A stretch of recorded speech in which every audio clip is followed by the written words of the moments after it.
My research journey began with one big question: what happens when design leads? 3 in 10 change initiatives achieve optimal results for the sponsoring organization.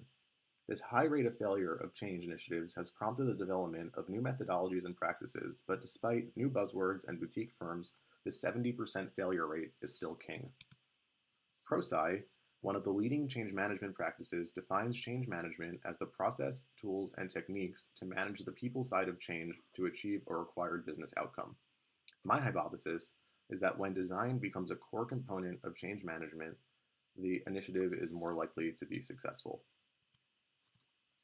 Quite frankly, many people are intimidated by designers. Our ability to develop something from nothing, our comfort with ambiguity, and our unique power to synthesize are just 3 assets that we take for granted.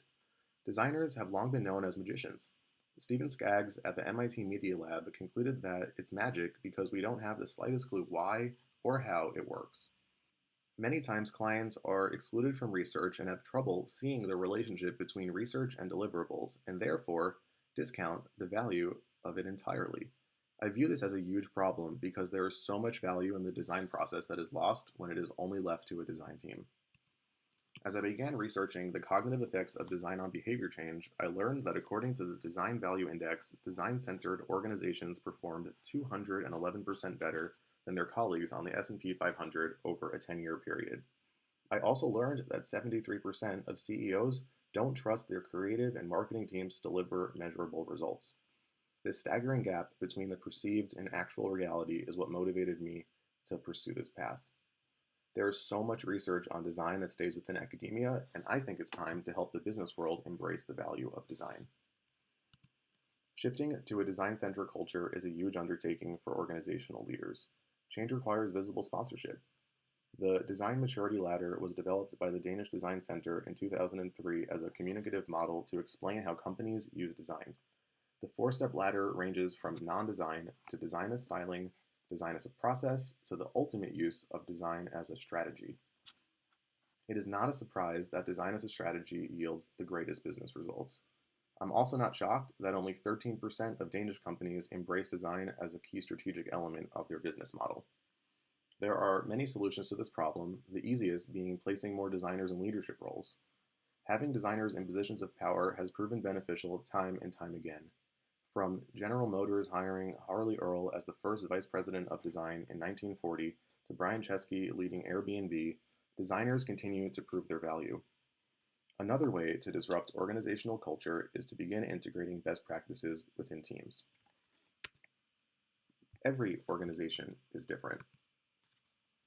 The 9 principles that I developed are designed as a launchpad for broader conversations about increasing the design maturity of organizations.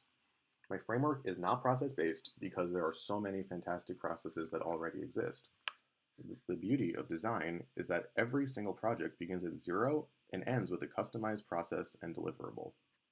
The value of these 9 principles is that they simplify the jargon and years of research that has been happening in silos and allows the business community to begin learning about design.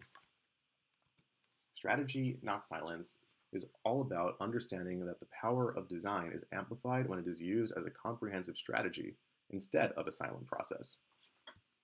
Interdisciplinary, not multidisciplinary, describes how designers, engineers, psychologists, and marketers need to work together to shape the future.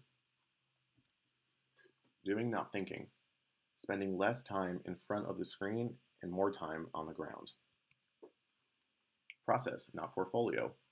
Processes allow for consistency, constraints, shared vision, and objective evaluation. Movements, not mandates.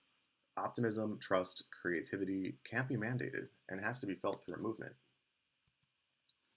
Synthesis, not construction. Take your time and build upon the ideas of others, especially if they know more than you. Stories, not spreadsheets. Start thinking about people as people instead of standard deviations. Evolutionary, not revolutionary.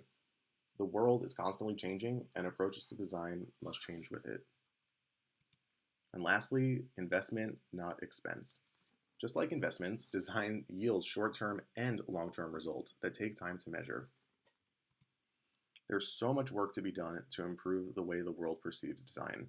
Thinking differently and embracing design can really help transform organizations and the world around us. Anyone could use design as a catalyst for change. You just have to prioritize it.